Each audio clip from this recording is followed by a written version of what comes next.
Tetapi tidak selamanya akan ada kesuraman untuk negeri yang terimpit itu. Kalau dahulu Tuhan merendahkan tanah Zebulon dan tanah Naftali, maka di kemudian hari Ia akan memuliakan jalan ke laut, daerah seberang sungai Yordan, wilayah bangsa-bangsa lain. Bangsa yang berjalan di dalam kegelapan telah melihat terang yang besar. Mereka yang diam di negeri kekelaman, atasnya terang telah bersinar. Engkau telah menimbulkan banyak sorak-sorak dan sukacita yang besar. Mereka telah bersukacita di hadapanmu, seperti sukacita di waktu panen, seperti orang bersorak-sorak di waktu membagi-bagi jarahan. Sebab kuk yang menekannya dan gandar yang di atas bahunya, serta tongkat si penindas telah kau patahkan seperti pada hari kekalahan Midian.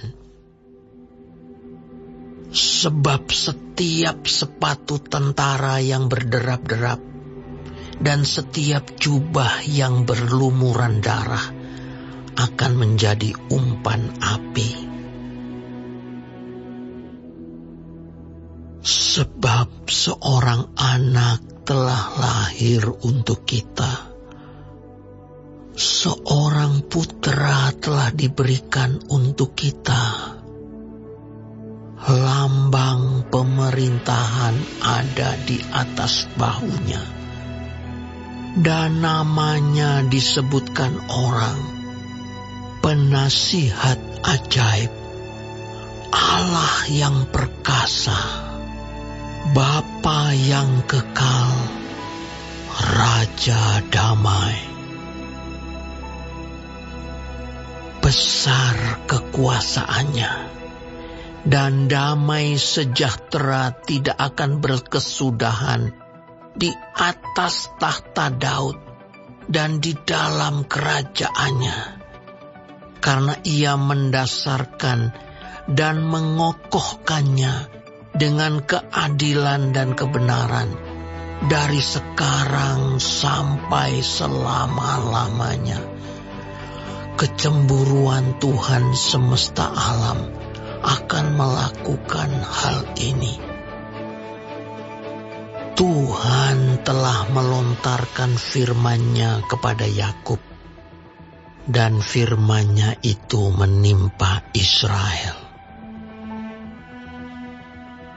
Biarlah seluruh bangsa itu mengetahuinya, yakni Efraim dan penduduk Samaria, yang berkata dengan congkaknya dan tinggi hatinya, tembok batu bata jatuh akan kita dirikan dari batu pahat. Pohon-pohon ara ditebang, akan kita ganti dengan pohon-pohon aras. Maka Tuhan membangkitkan para panglima Rezin melawan mereka, dan menggerakkan musuh-musuh mereka. Orang Aram dari timur dan orang Filistin dari barat, mereka menelan Israel dengan mulut yang lebar. Sekalipun semuanya ini terjadi, murkanya belum surut, dan tangannya masih teracung. Tetapi bangsa itu tidak kembali kepada Dia yang menghajarnya, dan mereka tidak mencari Tuhan semesta alam. Maka Tuhan mengerat dari Israel kepala dan ekor, batang dan ranting pada satu hari juga. Tua-tua dan orang yang terpandang, itulah kepala, dan nabi yang mengajarkan dusta, itulah ekor. Sebab orang-orang yang mengendalikan bangsa ini adalah penyesat, dan orang-orang yang dikendalikan mereka menjadi kacau. Sebab itu Tuhan tidak bersuka cita karena teruna-teruna mereka, dan tidak sayang kepada anak-anak yatim dan janda-janda mereka. Sebab sekaliannya mereka murtad dan berbuat jahat, dan setiap mulut berbicara bebal. Sekalipun semuanya ini terjadi, murkanya belum surut, dan tangannya masih teracung.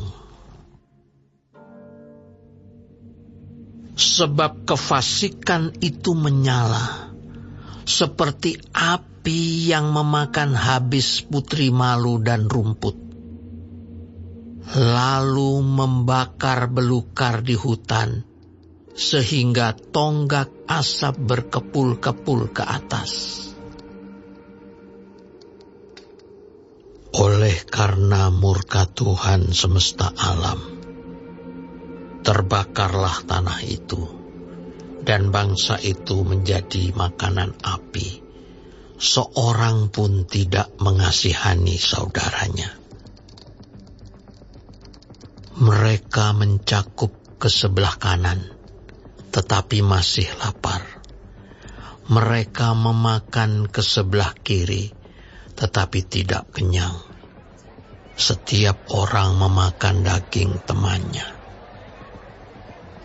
Manasye memakan Efraim, dan Efraim memakan Manasye, dan bersama-sama mereka melawan Yehuda.